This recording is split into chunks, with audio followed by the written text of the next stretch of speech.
নাসিরউদ্দিন পাটোয়ারি নাকি নেশাগ্রস্ত হয়ে না মাতাল হয়ে এখন উল্টাপাল্টা কথাগুলো বলতেছে। আমি বলিনি সে কথাটা বলছেন আমাদের রাশেদ খান ভাই, যিনি এখন টপ লেভেলে আছেন, সরকারের রাজনৈতিক সহযোগী নাকি বর্তমানে হয়েছেন। ওনাকে সেলুট জানাই। রাশেদ খান ভাই, আপনার কথাটা আমরা 100% সাপোর্ট দিলাম যে আপনার কথাটা বাস্তব। তবে প্রশ্ন হইল রাশেদ খান ভাই, আসলে এইগুলো কি একটু দেখি তো। চলো একসাথে যাই এগিয়ে স্বপ্নের পথে, চলো একসাথে। আপনার কথায় আসি যে নাসিরউদ্দিন পাটোয়ারি নেশাগ্রস্ত, তিনি মাতাল অবস্থায় আছেন। তাহলে আসলে ভাই, মাতাল অবস্থায় যদি হয়ে থাকেন, নেশাগ্রস্ত যদি হয়ে থাকেন, তাহলে এত মানুষ তার সাথে দেখা করার জন্য ভিড় করে কেন? তার কথা শোনার জন্য লাখ লাখ মানুষ কেন বসে থাকে? তার সমাবেশগুলোতে এত এত মানুষ হয় কেন? সে যে মসজিদে জুমার নামাজ পড়তে যায়, সেই মসজিদে এত এত মানুষ দূর দূরান্ত থেকে আসে কেন তার সাথে দেখা করার জন্য, তার সাথে হ্যান্ডশিপ করার জন্য? সে যদি মাতালে হয়ে থাকে, তাহলে এত মানুষ তাকে ভালোবাসে কেন? এখন রাশেদ ভাই আসেন, একটু আপনি যে ভালো কাজগুলো করেন সেটা একটু শুনে আপনাকে মানুষ কতটা ভালোবাসে। আসেন। রাশেদ খানের মতো পোল্টিবাজ নেতা আমাদের মাননীয় প্রধানমন্ত্রী তারেক রহমানের সহকারী সচিব কিভাবে পাবে? প্রশ্ন যাই করবে গরুর রচনা মতো করে লাগাই দাও, চালাই দাও, মিলাই দাও। আলোচনা বন্যা ইস্যু নিয়ে চলে গেছে গণভোট, এটা কেন বলো? মানে আপনি বলছেন এনসিপি কে ধ্বংস করার জন্য নাসিরউদ্দিন পাটোয়ারি যথেষ্ট, আর যদি এনসিপি ধ্বংস হয়ে যায় তাহলে সেটা না দায়ভার নাকি নাসিরউদ্দিন পাটোয়ারিকে নিতে হবে। আমি একটা কথা বলি ভাই, যদি এনসিপি কোনোদিন বাংলাদেশে ঘুরে দাঁড়াতে পারে তাহলে এই নাসিরউদ্দিন পাটোয়ারিদের কারণে ঘুরে দাঁড়াবে। আর যদি এনসিপি কোনোদিন নাসিরউদ্দিন পাটোয়ারিকে মূল্যায়ন না করতে পারবে, ছুঁড়ে ফেলে দিবে, সেদিনে এনসিপি বাংলাদেশ থেকে বিলুপ্ত হওয়ার পথে চলে যাবে।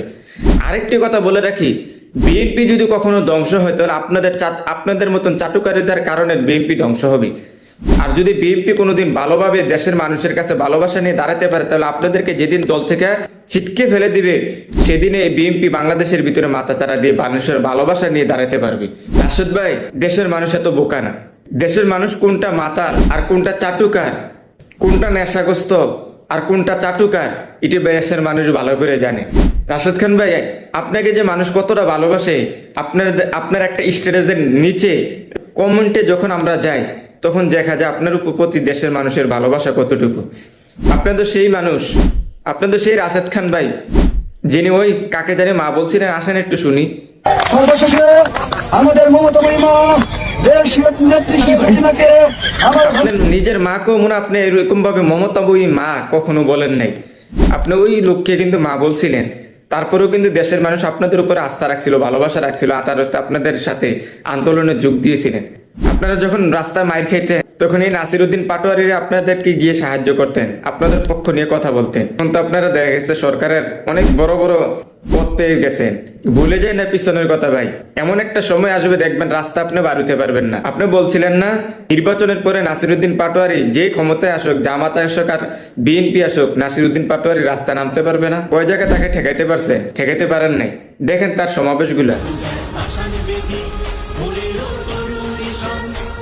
কোনো জায়গায় আপনারা তাকে ঠেকাতে পারেন না। কয়েক জায়গায় তার উপরে হিংসুক হয়ে তার কথাবার্তা আপনারা সহ্য করতে না পেরে, কথা বলে না পেরে, তখন তার উপরে আপনারা বিভিন্ন জিনিস দিয়ে তাকে নিক্ষেপ করা শুরু করছেন, তার উপরে হামলা করা শুরু করছেন। কিন্তু নাসিরউদ্দিন পাটোয়ারি ওই লোক যিনি ঝিনাইদহে হয়ে মাইর খাওয়ার পরও রাতের 12টা পর্যন্ত সেই থানার ভিতরে থাইকা মামলা করে এরপরে ঢাকা শহরে ফিরছে। ভুলে যাইন না, আমাদের ওসমান হাদি ভাই কিন্তু নাসিরউদ্দিন পাটোয়ারিকে নিয়ে গিয়ে একটু বলছিলেন, একটু শুনেন। ওই এনসিপির প্রতি যেহেতু পাটোয়ারি ভাই আছেন, ওনার পলিটিক্যাল স্টেটমেন্ট আমি এনজয় করি। এই সেই নাসিরউদ্দিন পাটোয়ারি যিনি নাহিদ ইসলামকে হাত ধরে তারপরে আপনার সংবাদ সম্মেলনে নিয়ে গেছিলেন, তখন আপনাদের মতো নেতাদেরকে সামনে দেখা যায় নাই। এই সেই নাসিরউদ্দিন পাটোয়ারি যিনি কফিন মিছিলের সময় সবার সামনে ছিলেন, কফিনের সামনে। এই সেই নাসিরউদ্দিন পাটোয়ারি যিনি মির্জা আব্বাসের মতন একজন রাজনীতিবিদকে থমকা লাগাই দিছিলেন। এই সেই নাসিরউদ্দিন পাটোয়ারি যিনি সরকারকে নিয়ে সমালোচনা করতে একবার দুইবার দ্বিধাবোধ করেন না। এই সে নাসিরউদ্দিন পাটোয়ারি যিনি সালাউদ্দিন সাহেবের এলাকায় গিয়ে সালাউদ্দিন সাহেবের দুর্নীতি চাঁদাবাজের বিরুদ্ধে কথা বলে আসছিলেন।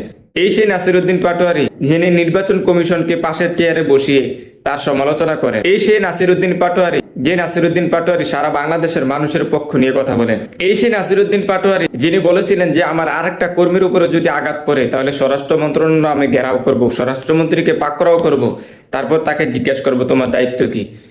আপনাদের এরকম ক্ষমতা না আপনারা বলা, আপনারা পারবেন চাটুকারিতা করতে, এই জন্য তো আপনাদেরকে বিদেশ থেকে ফোন দিয়ে বলে যে কিভাবে চাটতো, এটা আপনারা একটু প্রশিক্ষণ দেওয়ার জন্য। দেশের মানুষ রাশেদ খান ভাই বোঝে, দেশের মানুষ এখন সচেতন, দেশের মানুষ আপনাদেরকে নিয়ে এখন আর পড়ে থাকে না, আপনাদের কথাবার্তা শুনেও না, দেশের মানুষ আপনাদের প্রতিটা বক্তব্য মনোফুল ভাবে শুনে না।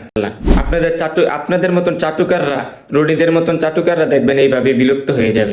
আল্লাহ হাফেজ।